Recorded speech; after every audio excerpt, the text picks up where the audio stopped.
All right, well, what we're going to do here is talk about the different track types in Pro Tools. Now, in Pro Tools, you can make a track from either the mix window or the edit window. It doesn't matter which one. And you can make the track, the easiest way to do it is to use a shortcut, Command-Shift-N, or if you're on a Windows machine, Control-Shift-N, and then your new track window pops up. The other way to do it, which I don't really recommend, is up here under track, and new. And if you'll notice under these menus, whenever you've got something in here, it does show you the shortcut for that, whatever it is. So if you want to make a new track, there it is. There's the shortcut for it right there. Boom.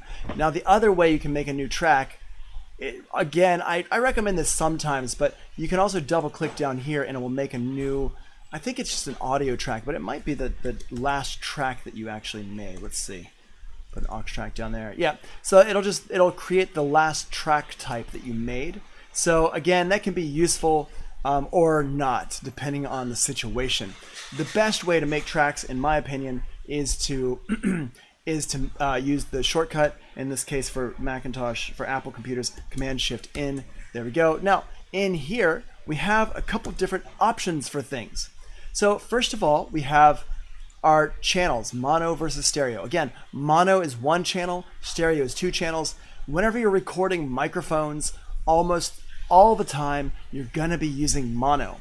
So whenever you're recording microphones, it's always gonna be mono. Whenever you're recording other stuff, if you're sampling things, if you're recording from the computer, if you're recording from another track, and sometimes with microphones, then stereo is the way to go, but usually for recording microphones, it's mono. So what we're gonna do right now is mono track, and then here we have different track types. So again, depending on the track type is going to change if you're doing mono versus stereo. We're going to come back and talk about these different track types in just a moment. Then we have ticks versus samples. And again, this ticks versus samples actually has a default setting depending on the track type. So if I'm recording audio, it's going to be ticks. If I'm recording MIDI if I'm recording audio, it's going to be samples. I'm sorry, you know what? There's a setting in my preferences that I should change over here. Setup, preferences. Let's see here. New track. I changed it because we were talking about it in a class and I forgot to change it back. Let's see here. Processing, MIDI, editing. New tracks default to tick time base. Turn that off. There we go. Actually, while I'm in here, there's a couple of other things I'm gonna turn off as well. Enable elastic audio, and for MIDI stuff, I'm going to okay, cool. Yeah, good. All right. So what I'm going to do is make a new track, and over here, if I change my track type, and we're going to talk about these different track types in just a moment, but audio tracks are going to be why is that happening? Wait, hold on a second. Thought I just changed that. Just make sure. Why didn't you change, rather? Okay. Let's try again.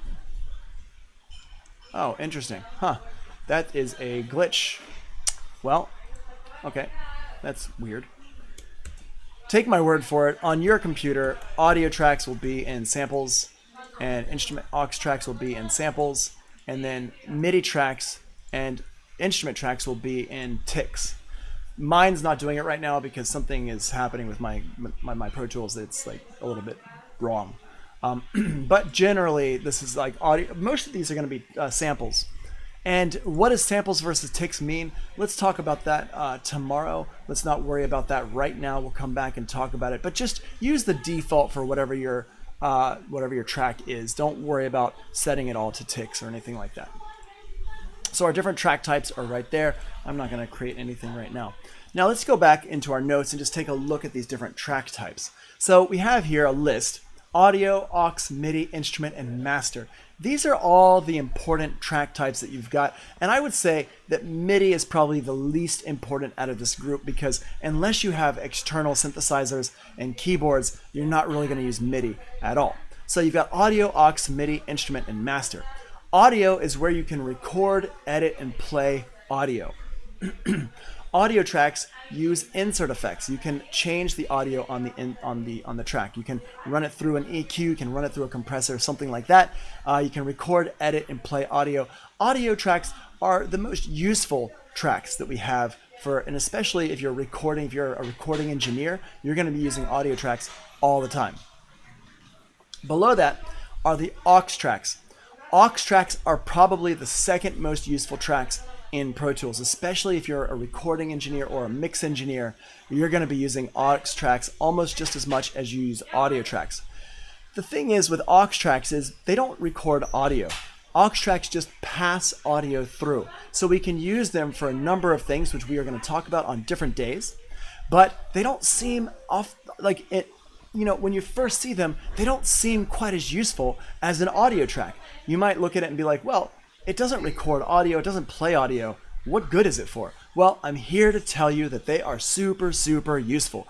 Please pay attention to your aux tracks. They are going to become your best friends. Audio tracks are your first best friends. Aux tracks are your second best friends, especially if you are a recording engineer or a mix engineer. So aux tracks pass audio through. They don't record, you can't edit, and they don't play back audio. No recording, no editing, no playing. But you can use insert effects. You have to use insert effects. And insert effects, if you have them on a separate track, they become send effects. So if you have like a reverb or a delay or something like that, you're going to use that on an aux track only, not on the audio track. And you're going to send the signal from an audio track to an aux track. Now, that may have just been an earful for you to hear. You might be going, whoa, I do not understand what Tony just said, and that's okay. We're going to talk about it another time. You notice how I'm saying that a lot? I'm saying, we're going to talk about it another time. Well, the truth is, you can't learn all this stuff in one day. Obviously, seems pretty obvious, right? So there's a lot of stuff that we're setting up today to learn more about on another day. So there's a lot of things that we're going to come back to. Right now, the important part is that you understand that an audio track allows you to record, edit, and play audio, and that an aux track does not allow you to record, edit, and play audio, but it passes the audio through, and that audio tracks and aux tracks are very, very, very, very, very, very, very, very, very important. Both of them. Okay, next down here we have the MIDI track. The MIDI track, I put it in here first before the instrument track because the MIDI track it kind of goes into an instrument track. But the MIDI tracks are not super important these days. You don't really need to use MIDI tracks. If you never use MIDI tracks, you'll probably be fine, like 100% of the time, unless you need to use a MIDI track. If you need to use MIDI tracks, then you're going to be using MIDI tracks in every session. But if you don't need to use MIDI tracks, you'll never be using MIDI tracks. It's like a all or nothing type of thing. So what MIDI tracks do is they allow you to record, edit, and play MIDI data. They do not have audio, they do not have insert effects, they do not have instruments. This is a big thing for people because I will say, I need you to make some MIDI instruments, and they will go to the MIDI track, but that's not correct. The MIDI track is not what you use for making a beat in Pro Tools. In Pro Tools, you're going to use the instrument track. The instrument track is what you use for making a beat. Biz, I know you've been working with Ableton Live already, and I think there was one other person who's been working with Ableton Live. Maybe it was Austin. I feel like it was maybe Austin who has already been using stuff with Ableton Live. Maybe, I'm not sure. But if you've already been using Ableton Live has, what do they have? They have audio tracks, and they have MIDI tracks, I think.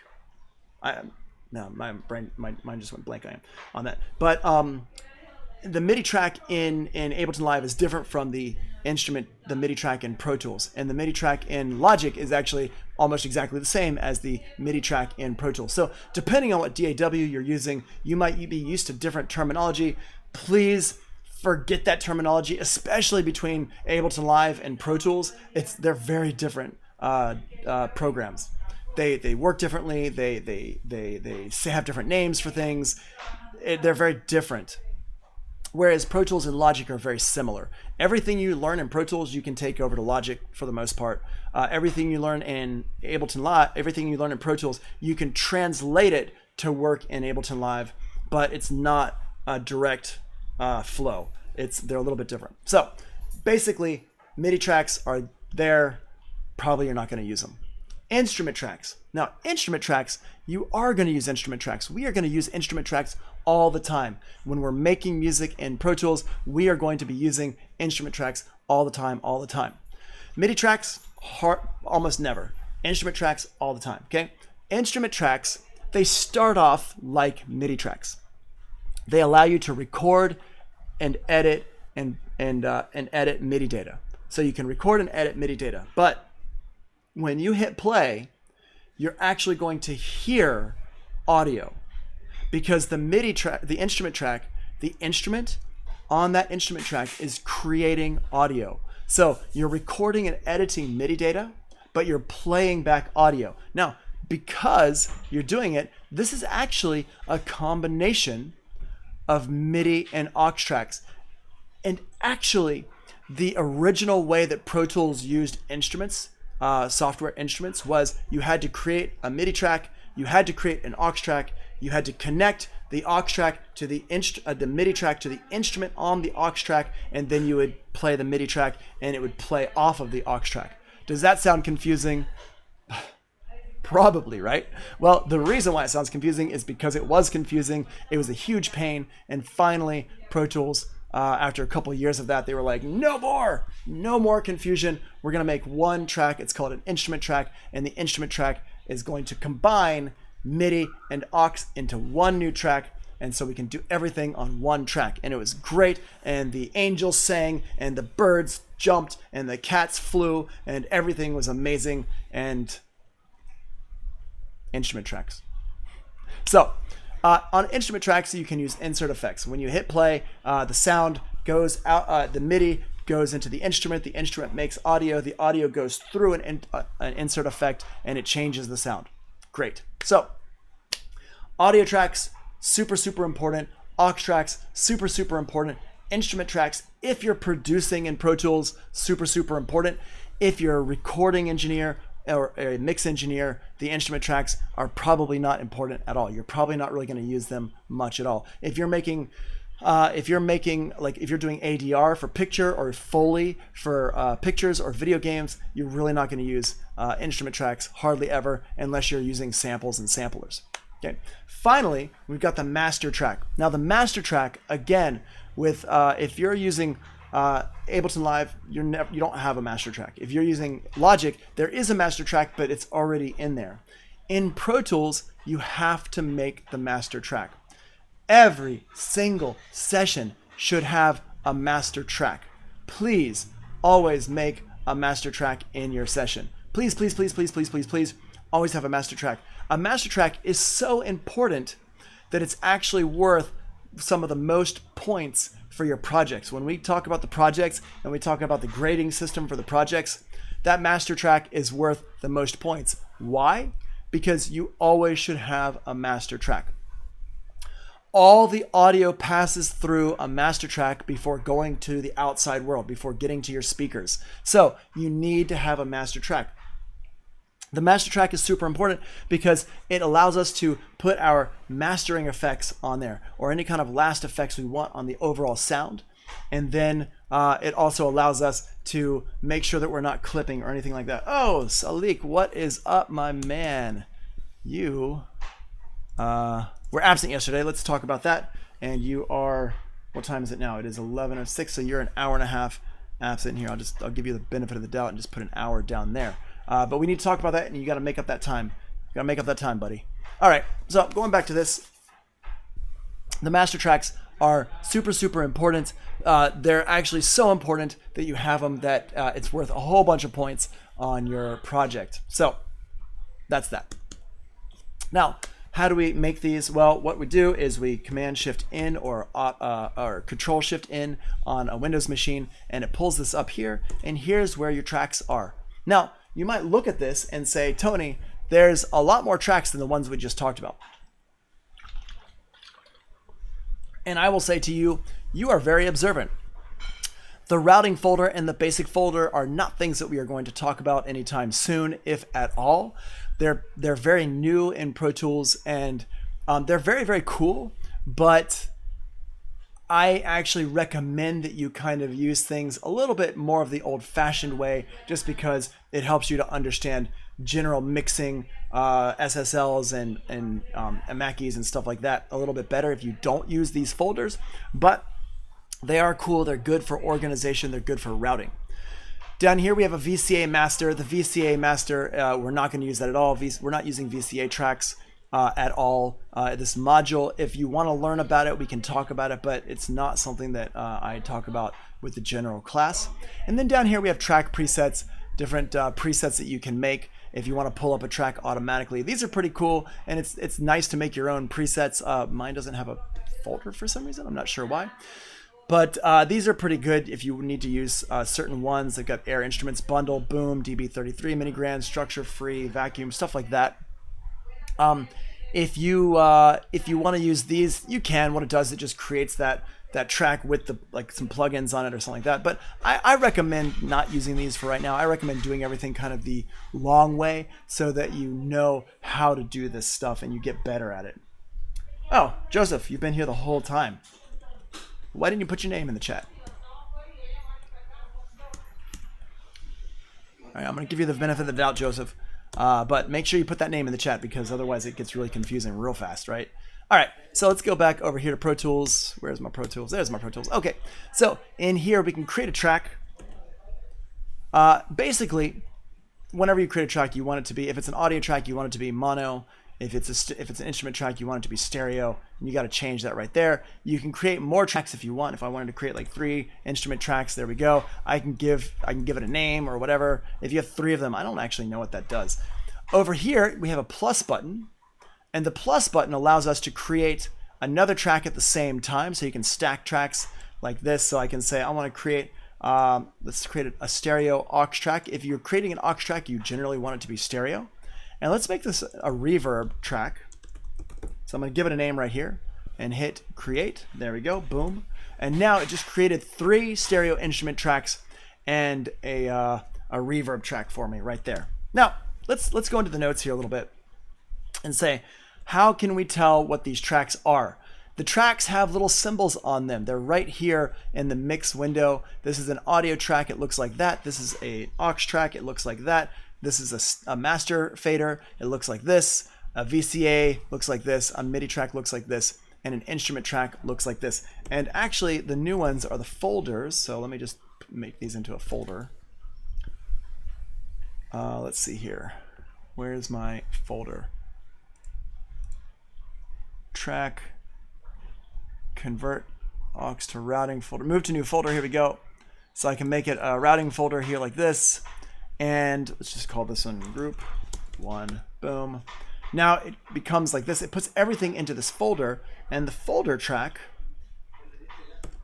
says group 1. It looks like this. It looks like this little folder, and I can click on the folder and it opens and closes. See how it's like an open folder now, and now it's a closed folder. So that allows me to see all my tracks that are inside of here. And this is basically what a folder does, but this one's actually a routing folder, so all the audio goes through it as well. Again, I don't really use these folders so much right now, just because I want you to learn how to do stuff without using folders first, and then we can use folders later if you want to. I don't have any problem with you using them, but I want you to understand how to route audio through aux tracks and stuff like that before we start using folders. So that's why for now, no folders. But here's all of our here's all of our little symbols that I just showed you on the screen there. Now, like I said, we always want to have a master fader. So let's go ahead and put a master fader in here. There it is, boom, stereo. Master fader should always be stereo. Now, how do I know if a folder is stereo or not? And the way that we know if if a track is stereo or not, the way that we know a track is stereo is because a stereo track will have 2 pan knobs and it will have 2 meters right here. And that's the easiest way to do it. Let me go ahead and make a mono track. So you can see, there's my mono audio track. And let's make a mono aux track. Not that one, this one. There we go. There you go. So here's a mono aux track right over here. And here's a stereo aux track right over, do I have a stereo aux track? Yeah, there's a reverb. So this reverb here, we got these two here. Oh, they were already right next to each other. This one's stereo, this one's mono. And this one here has 1 pan knob. And this one here has 2 pan knobs. And that's the easiest way to tell that they are mono versus stereo. The other way we can tell is if it's got 1 meter here or 2 meters here. And the audio is the same way. You can see these are stereo audio tracks, and this is a mono audio track right here. So that's how we can tell if it's stereo versus mono. This one here, even though it's mono, it still has a pan knob in it. And the reason why it has a pan knob is because our master output is stereo. See how this has 2 meters right here? Your master output is always stereo. So that's why everything ends up in the stereo world, left and right, but it could start off as mono. Now, if we go over to our other window here, in here, if it's stereo, it has 2 faders, or 2 meters, and it also has 2 pan controls here, left and right, or 1 pan control like this, like that, boom. Okay, so we have that, and it has 1 meter here or 2 meters here. So that's the big difference with this. That's how we know if it's mono versus stereo in the edit window. Cool. All right, so we can create a new track using Command Shift in, and if you want to, this is a cool little shortcut. I'm not going to spend too much time on this, but if you want to, Command Shift in, we can use shortcuts for doing mono versus stereo or the track type or whatever. So if I hold down Command and I go left and right, it'll be mono versus stereo. If I go up and down, it'll be the track type right there. And if I hold down Command and Shift, I can make more tracks. If I let go of Command and Shift, it can be more of that certain type of track. Now, if I hit Tab key, it'll go over to my names. Now, that may be a lot. I'm not going to talk about it anymore, because the only way to really learn about this stuff is to read the notes and to do it on your own. Me talking about it more is not going to help you. These are just shortcuts. Memorize the shortcuts. I highly recommend this, but if you don't want to memorize these shortcuts right now, you don't have to. Cool. All right.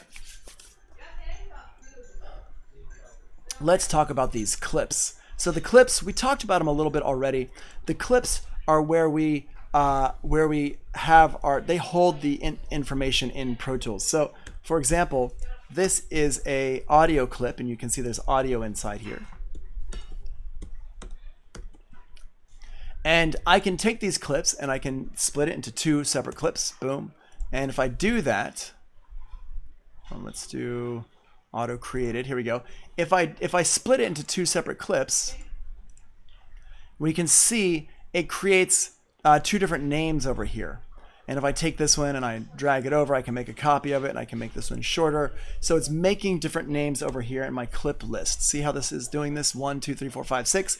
It says drum loop, but it's 1, 2, 3, 4, 5, 6. Now, a couple of differences that we're looking at here. This one is bold, and these ones are not bold. These are regular type font.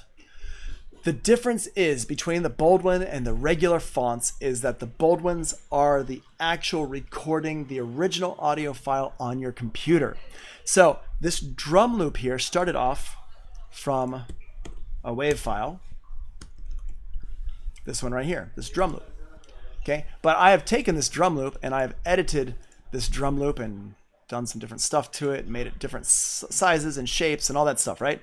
So these are not actually audio files on my computer. If I look in my audio files folder, there's no this -1, -2, -3, they don't exist. Now, the reason they don't exist is because DAWs in general are non-destructive. Pro Tools, we'll talk about this when we go to the Zoom class, but Pro Tools was the first DAW. It was the first audio editing thing on your computer that allowed you to have multiple tracks and stuff like that. But the main thing that Pro Tools brought to the table was that it allowed you to edit audio non-destructively. If I cut this drum loop, this clip right here, and I go ahead, let's zoom in, and I say I want to delete this snare drum hit or whatever this is, I can go in here, I hit delete, and now it's been deleted out. But I can undo that.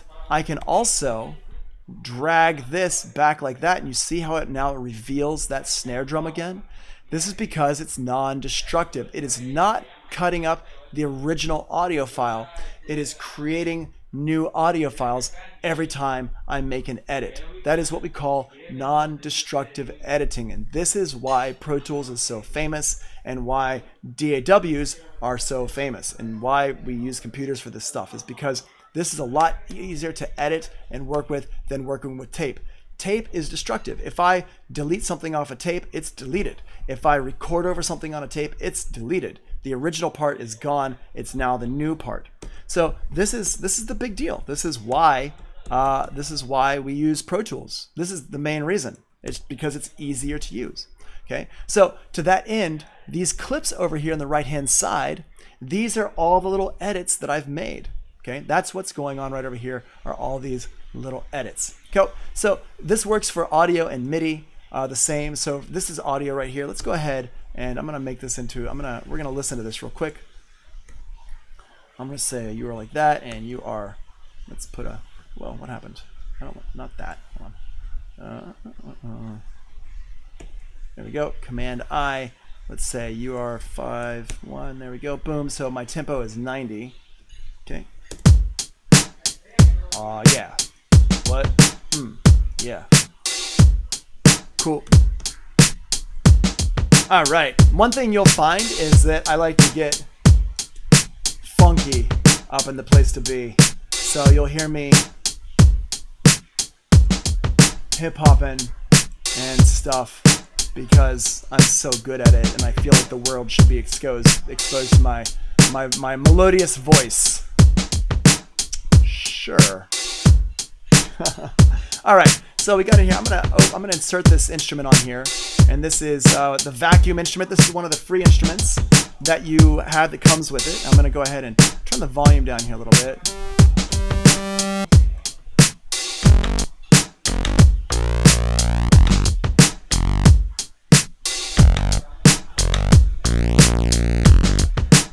And I can record that. Let's go ahead and hit record. So I'm going to go ahead and hit record. So now it's going to record. It's going to record in a loop, I think. Whatever.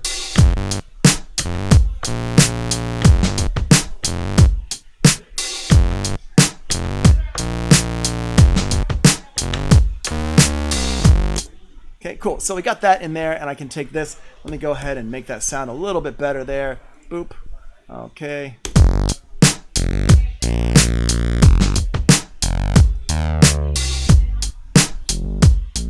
Okay, cool. Go ahead.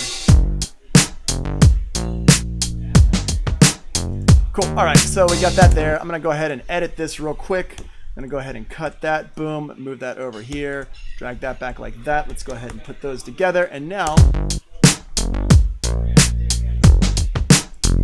Okay, cool. So we got this little beat going on here. This little beat that I audio that I didn't make. I just dragged it in because it was like a loop, a sample from somewhere. And I've got this MIDI part that I did make here. Now, this is, let's go ahead and rename this. I should have renamed it first. I'm going to go ahead and double click this.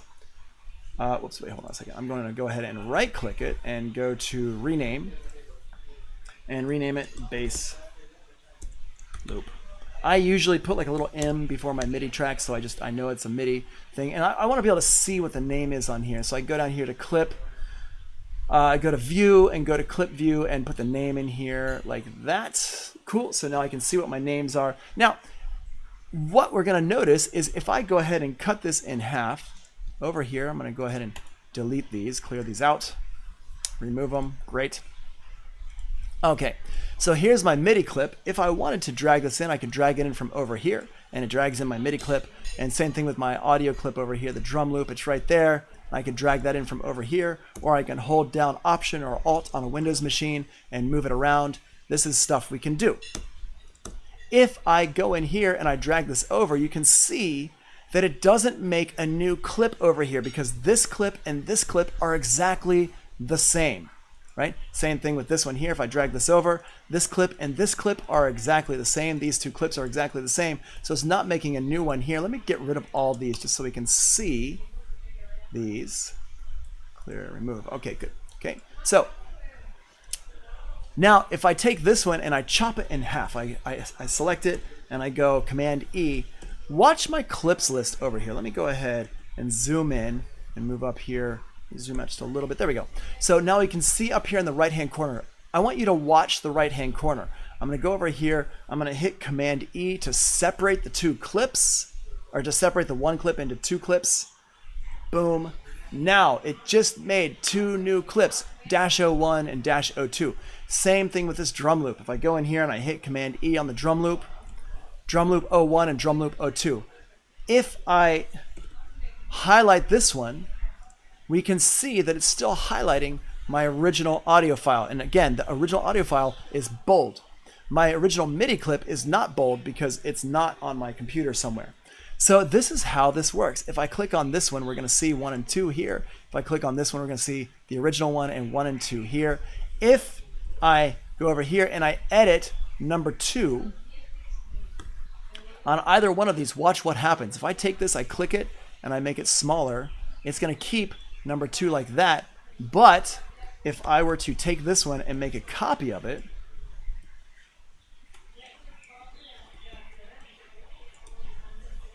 now watch this. This one here is the same one as this one. See, if I click on them, they're the same. They say the same thing. They say the same name. But if I make this smaller, now look what happens. It just made it into number 3 because number 2 is over here and we still have number 2, but number 3 is over here. And now we've got another one.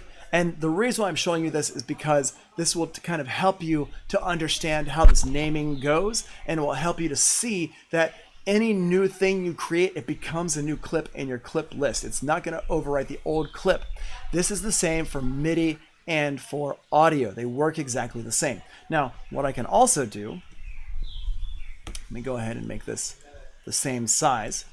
What I can also do is I can take these two and I can make them into a group with Command Option G. Or if you're on a Windows machine, it's Control Alt G. Okay, so the this new group is over here on the right hand side, and it says Group 1. Now what the group does is it allows me to group multiple clips together. So I can take these and I only have to grab one of them and I can move them around. Over here it says it's group 2A. I don't know what 2A is, but it says two audio. Yeah, 2 audio and 1 MIDI channel. I guess that's what that means. That's kind of a new thing. 2 audio, 1 MIDI channel. So it's the MIDI channel is just there, and I can rename this. Right click and I can rename it, and I can call this one bass and beat and bass. GRP group. Boom. Beat and bass group. So now it changed the name here to beat and bass group, and I've got that. If I wanted to, I can drag this over and put it in here. This is actually the same as any of the other clips. So I can make it smaller. I can cut it in half like this. So now I've got 2 groups, and 1 and 2, and I've got the original group as well, and I can make this one smaller. It gives me that. So I can do things with this the same way as my normal clips. It's basically just making like a normal clip over here in my clips list, but it's actually a group. So that's what we're looking at here in the notes. Clips list is on the right of the edit window, and you can click this little symbol here to open the clips list. It's down here on the right hand side. Boom, boom, there you are. And there are 3 different types of clips in the clips list: audio, MIDI, and groups. And then clip selection, click and drag, double click, triple click. These are things that allow you to select things. We're going to come back and talk about this more tomorrow when we're talking about how these things work together. But for now, this clip selection is using the selector tool, which we haven't really talked about too much yet. That's our selector tool right there. Boom. Right there. Okay. So there's that. And then let's go to the next one here. Our edit modes. Okay, so the edit modes. Actually, let's come back to the edit modes. Let's talk about these tools for a second. The tools are the tools you have to work with. There are 3 tools in Pro Tools. They are right up here on the top. I mentioned them earlier in passing. We're going to talk a lot more about these over the coming weeks and getting really into details about these things. But for now, what you need to know is we've got the trim tool, we've got the selector tool, and we've got the grabber tool. You can use these individually if you want to. Maybe in the beginning, it's easier to use them individually. I actually recommend using them all together with the smart tool like this, but if you want to use them individually, you can. It's no problem at all. The trim tool allows you to trim the end of a clip. So if I grab this and I move it like that, it allows me to trim the end of it. I'm going to actually delete this one out of here and go back and work with this one over here. So I can just click on it and trim it. Okay, I'm going to click on this one and hit delete. Click on this one and hit delete. If I mouse over it, you can see it kind of moves depending on the left-hand side or the right-hand side. If I click it when it's like that, it kind of adjusts the end point, and it moves based on the halfway point. Okay, that's our trim tool. The selector tool allows me to select a part of the clip, like this. And the grabber tool allows me to grab the clip and move it around. And that's it. That's as basic as it gets. It's really pretty self-explanatory. There's not a whole lot more to it as far as the basic things go. But let's dive into this trim tool just a little bit, because I do want to show you how the trim tool actually works with audio. And what I want to do is I want to go over here. Here's this audio file, and I'm going to click and I'm going to drag to the left over here on this side. So watch this. Click and drag to the left, and we can see that it's actually exposing more audio. But at a certain point, hold on, go over here. Okay, at a certain point, it stops exposing more audios. See that? You can see the yellow box. I cannot drag to the left anymore. The yellow box means I'm clicking on it and I've got it selected. If I drag to the left, it stops. If I drag to the right, it continues. On this side, if I drag to the right, it just stops. It doesn't allow me to drag it anymore to the right. And if I drag it to the left, it covers up that audio. So why do you think it does this? Why do you think it's stopping right here? Well, the reason is because there's no more audio. Okay? If you'll notice, this one says drum loop 04. If I drag it all the way over here, now it says drum loop. The reason why it changed names is because this is actually my original audio file on my computer. This is all the audio there is. There's no more audio. So if I try to extend this over to the right, there's no more audio to extend.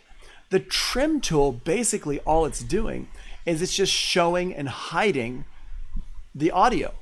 That's all it's doing. It's just showing and hiding the audio. So if I try to drag it to a point where there's no more audio, it's not going to show us any more audio because there's no more audio. Same thing over here. If I go left, it will show us this because it'll hide it and it will show it. But if I go all the way to the left, it won't show me any more audio. And if I let go, it's going to show me drum loop 05 because the drum loop 04 was already being used. So if I drag it over like this, I think if I put it like this, nope, it's just drum loop 05. So that's how the trim tool works. It's a little bit weird and confusing at first. There are definitely times when I've been like, I want to show more audio, but I can't. It's just because that's all there is. All right. So that's basically the tools in a nutshell. That's all there really is to it. But let me show you one thing here with this, and this is if I click up here, see how it says Smart Tool? I click on it and it says Smart Tool. The Smart tool is all three of the tools combined. Now, how do I know which tool I'm using? Well, it'll show me which tool I'm using when I mouse over things in my clip. And this does the same for audio and MIDI clips. So basically, this works kind of like a beef cut. Let me show you my beef cut picture. Smart tool, clip layout, fade in, audio clip, fade out, trim, selector, grabber, crossfade. What this is showing us is where your mouse should be on the clip in order to get a different tool. So if I'm in the top center, it's the selector tool. If I'm in the bottom center, it's the grabber tool. If I'm on the left or the right, it's the trim tool. In the top, left, and right, it's the fade in, fade out tool. Or on the bottom, it's the crossfade tool. So let's go ahead and put that into action here. I click on this, and now it's going to be my grabber tool, or over here, it's my trim tool. Over here, it's the trim tool. And in the middle, top, it's my selector tool. I can select, I can delete stuff out of there. And the top part like this, it's my fade tool, fade up or fade down. Or if I have two clips kind of together like this, I can do a crossfade by putting it in the middle, and now it'll crossfade between these.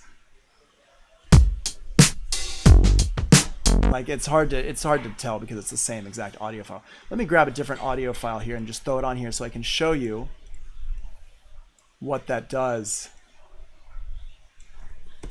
with a different audio file. Here, let me grab a different audio file from my here. Let's grab the bass. No, let's grab the percussion because it's the EP. We'll grab this one.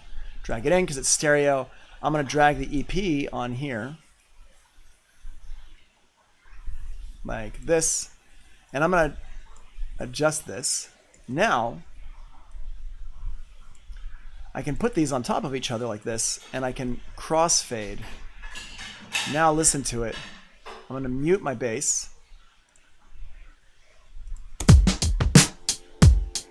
We're going to hear that keyboard line comes in and it fades between them, right? If I put it like this, listen to what happens.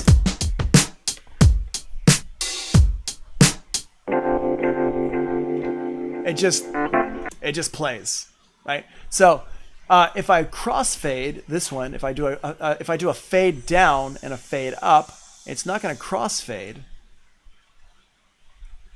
It's just going to fade up and down. So listen to what that sounds like.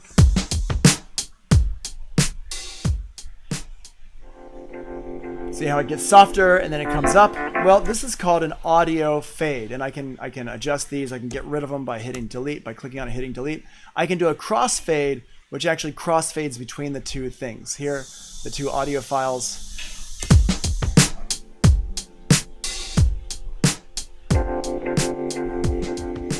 And it crossfades like that. Now, if you are a DJ and you're watching this right now and you're like, oh, cool, that's like how I can do DJing stuff in Pro Tools. No, that's not how you do Pro Tools stuff and that's not how you do DJ stuff in Pro Tools. It's not the same as a DJ crossfade. You're not going to use, I'm just using these examples to show you so you can really see what the crossfade tool does, but I would never actually put an EP audio file onto my bass, onto my drum loop track. I would create a separate track and put the EP loop on its own separate track. If I have two separate songs, I'm going to put them on two different tracks in Pro Tools. If I want to do a DJ mix in Pro Tools, you can do it, but the way you do it is slightly different than what we just showed you. So it's not the same as a crossfade in DJing. If you are a DJ, it's not the same. This is a crossfade, an audio file crossfade, or an audio file fade. It's not the same as a DJ crossfade. I wanted to throw that out there just in case you were thinking like that if you are a DJ. If you're not a DJ, then you were not thinking like that. Okay, so those are our tools. We're going to talk about the tools more tomorrow and work on that more tomorrow. But before we do that tomorrow, I want to talk a little bit more about these edit modes over here.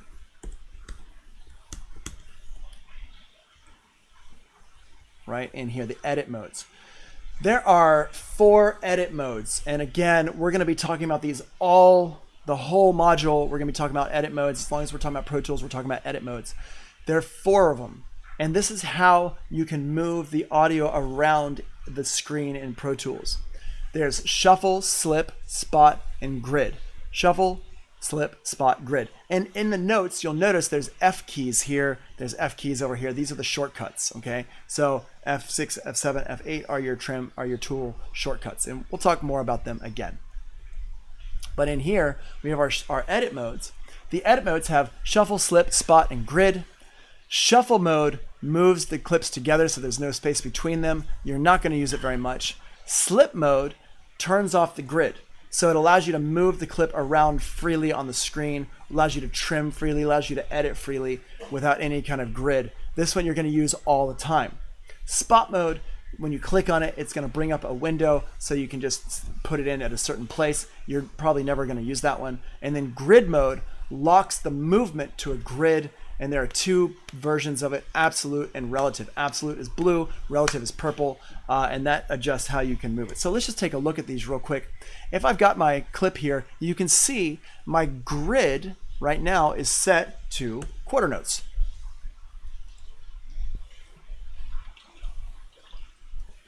The grid is set to quarter notes. So in here I've got 1 bar. I can change it to a half note. I can change it to a quarter note. Right there.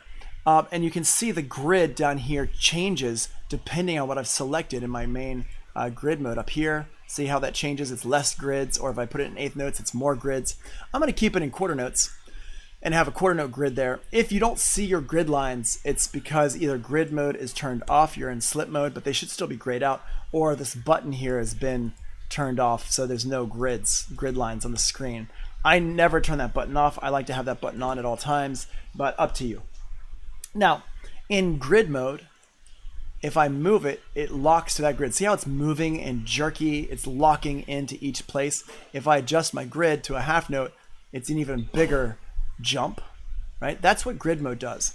But if I put it into slip mode using F2, now you can see the grid lines gray out, and I can move this around like this. Okay. We can change them up here in the upper left-hand corner as well. You can go up here and click on them, shuffle, spot, slip, and grid. And you can see here's a little arrow key. If I hold down on it, I can choose relative versus absolute. So let me just show you what shuffle mode does. I'm going to hit F1. It's in shuffle mode up here. And now when I move this, watch what happens. If I click and I drag it over to the left, see that? It automatically just slams over into this other clip here. Let me just zoom out a little bit. So I'm going to put it back in slip mode. I'm going to move it back over here and watch what happens. I put it in shuffle mode and it automatically just slams it over there to the left, and I let go. I didn't drag it all the way over. I don't have to worry about anything like that. It's shuffle mode takes out all of your gaps in everything. Okay. If I use shuffle mode down here and I double click, I can highlight the space between my 2 clips and I hit delete, and it's just going to get rid of it. Okay. Now, take slip or grid mode, for example. If I highlight something and I'm in slip mode and I hit delete, it just stays there. That there's a hole there. If I put it into grid mode, it's the same thing, except it's just locked to my grid. So I highlight it here, it's got my grid, hit delete. There we go, it just deleted it. But if I use shuffle mode for this, shuffle mode is selected, and I hit delete, watch what happens. Let me zoom in so you can see a little bit easier. I hit delete, and now this part over here just moved over to here. It got rid of that empty space. Let's do it in slow motion one more time. Slip mode, hole is there. Shuffle mode, hole is gone. Okay, that's the big difference. So shuffle mode, there are cool ways to use shuffle mode, especially when you're working with beats and you're producing stuff like that. But really, you're not going to use it that much. You're going to use it a lot when you're doing books, audio books and stuff like that, or you're doing like voiceovers, things like that. You're going to use shuffle mode a lot. But for making music, mostly you're going to use grid mode and slip mode. We will come back and talk about relative grid mode another time. For right now, just use your absolute grid mode. Don't use relative grid mode for right now. Okay, awesome. I think this is, yeah. I think what we're going to do here is the last thing I just want to talk about real quick is I just want to talk about things you can't undo in Pro Tools. Tomorrow when we come back, we're gonna finish up talking about the rest of this stuff in the notes, because I want to get over to Zoom and talk to you in Zoom and get some questions and stuff like that. I don't want to keep going with this and just kind of keep stuffing stuff into your brains. I want to kind of move into Zoom so we can talk about stuff, any kind of questions you have. But lastly, here's things you cannot undo in Pro Tools. You cannot undo track deletion. If you delete a track, you cannot undo it. So be careful about your track deletes. You cannot undo routing changes. So here, let me just show you what I mean by all this. If I delete these tracks, right click, select delete. If I hit Command Z or Control Z, it's not going to delete it. If I go up here to edit, undo, it's not going to undo it. Sorry, I meant to say undo before. It's not going to undo it. So we can't undo it. Please don't delete something by accident. Please do not. Please do not. Okay. If I change my routing here, let's go over here and say, okay, I'm going to send the bass to the reverb. So send over here to my reverb. Boop, like that. Now I want to undo that. Oh, I didn't mean to do that. I hit Command Z. It's not going to undo it. Or if I go up here to edit, it's not going to undo it. It's grayed out. So we cannot undo a track routing. Okay, that's usually not such a big deal, but just be aware you can't undo it. And we cannot undo a plugin if we insert or delete it. So be careful with that. If I delete my plugin here, I just click on it. To delete plugins, you click on this little circle here and go to no insert. And if I'm like, oh wait, I wanted that, oops, now I cannot undo it. So I have to go ahead and put it back in there. There are other ways we can do this, but for now we're just going to talk about this way to do it. And as you can see, I have a lot of instruments in my Pro Tools. So one day you can aspire to be like me and have a lot of instruments. Or not, because I have too many instruments. Way too many. Okay, so here's my synth back.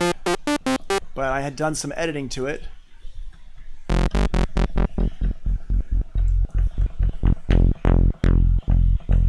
There we go. There we go. Cool. Okay. So just be aware you can't undo this stuff. So that can be a problem. Cool. We're not going to talk about this bounced files folder quite yet, because we're going to talk about it more tomorrow. We're going to talk about bouncing stuff out and stuff like that tomorrow when we have a little bit more time to deal with it. What we're going to do right now is we are going to stop the recording. Goodbye, recording life.